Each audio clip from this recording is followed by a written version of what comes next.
ತ್ರಿಕೂಟೇಶ್ವರ ದೇವಾಲಯ.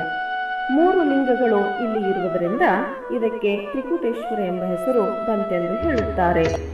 ಗುಡ್ಡದ ಕೆಳಗೆ ಕೋಟೆಯ ಭಾಗದಲ್ಲಿ ರಾಮಲಿಂಗ ದೇವಾಲಯ ಇದ್ದು ಚಾಲುಕ್ಯ ಶೈಲಿಯಲ್ಲಿ ನಿರ್ಮಿಸಲಾಗಿದೆ.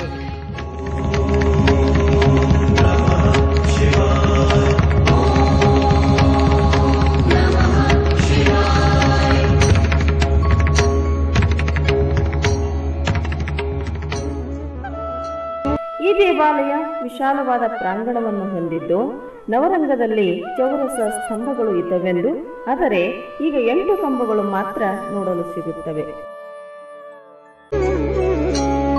ಜಟಾಟವಿ ಕಲಜ್ಜಲ ಪ್ರವಾಹ ಪಾವಿತ ಸ್ಥಲೆ ಕಲೇವಲಂಬ್ಯ ಲಂಬಿತಾಂಗುಜಂಗ ತುಂಗ ಮಾಲಿಕಾ ಮಡ್ಡ ಮಡ್ಡ ಮಡ್ಡ ಮನ್ನಿನಾಥ ವಡ್ಡ ಮರ್ವಯಂ ಚಕಾರ ಚಂಡ ತಾಂಡವಂ ತನೋತು ನಃ ಶಿವ ಶಿವಂ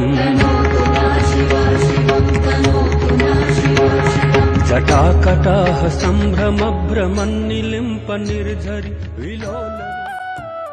ಈ ದೇವಾಲಯದ ನವರಂಗದ ಛತ್ತಿನಲ್ಲಿರುವ ಶಾಸನವು ಕ್ರಿಸ್ತಶಕ 1074ರಲ್ಲಿ 2ನೇ ಸೋಮೇಶ್ವರನ ಆಳ್ವಿಕೆಯಲ್ಲಿ ಸೂರಸ್ಥಗಣ ಜೈನ ಪಂಡಿತ ಆರ್ನಂದಿ ಭಟ್ಟಾರಕನ ಶಿಷ್ಯನಾಗಿದ್ದ ಆರ್ಯಪಂಡಿತನು ಪೊನ್ನಗುಂದ 30 ಆಡಳಿತ ವಿಭಾಗದ ರಾಜಧಾನಿಯಾಗಿದ್ದ ಪೊನ್ನಗುಂದದಲ್ಲಿ ಅರಸರ ಬಸದಿಗೆ ನೀಡಿದ ಭೂದಾನವನ್ನು ಉಲ್ಲೇಖಿಸುತ್ತದೆ.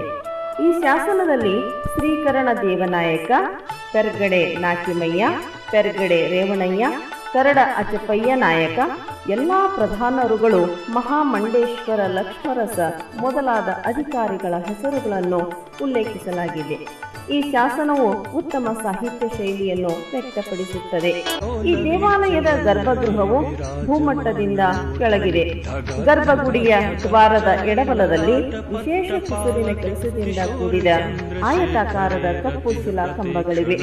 ಗರ್ಭಗುಡಿಯಲ್ಲಿ ರಾಮಲಿಂಗ ಇದೆ. ಗುಡಿಗೆ ಗೋಪುರವಿದೆ. ಕಾರ್ತಿಕ ಮಾಸದಲ್ಲಿ ಕಾರ್ತಿಕೋತ್ಸವ ಹಾಗೂ ಶಿವರಾತ್ರಿಯ ದಿನ ಭಜನೆ, ರುದ್ರಾಭಿಷೇಕಗಳು ನಡೆಯುತ್ತವೆ. ಗುಡಿಯು ಜೀರ್ಣೋದ್ಧಾರಗೊಂಡಿದ್ದು ಅನೇಕ ಮದುವೆಗಳು, ಸಹಜ ಸ್ಥಿತಿಯೋಗದ ನವರಾತ್ರಿಯ ವಿಶೇಷ ಭಜನೆ ಇಲ್ಲಿ ನಡೆಯುತ್ತವೆ. ಧರಾಧರೇಂದ್ರ ನಂದಿನಿ ವಿಲಾಸ ಬಂಧು ಬಂಧುರ ಸುರದ್ದಿಗಂತ ಸಂತತಿ ಪ್ರಮೋದಮಾನ ಮಾನಸೇ ಕಟಾಕ್ಷ ಧೋರಣಿ ನಿರುದ್ಧ ದುರ್ಧರಾಪದಿ ಕ್ವಚಿತ್ ದಿಗಂಬರೆ ಮನೋ ವಿನೋದ ಮೇತು ವಸ್ತುನಿ ಜಟಾಭುಜಂಗ ಪಿಂಗಲ ಸ್ಫುರತ್ಫಣಮಣಿ ಪ್ರಭ ಕದಂಬ ಕುಂಕುಮದ್ರವ ಪ್ರಲಿಪ್ತ ದಿಗ್ವಧೂಮುಖೇ ಮದಾಂಧ ಸಿಂಧುರ ಸ್ಫುರತ್ವಗುತ್ತರೀಯ ಮೇದುರೆ ಮನೋ ವಿನೋದ ಮದ್ಭುತಂ ಬಿಭರ್ತು ಭೂತ ಭರ್ತರಿ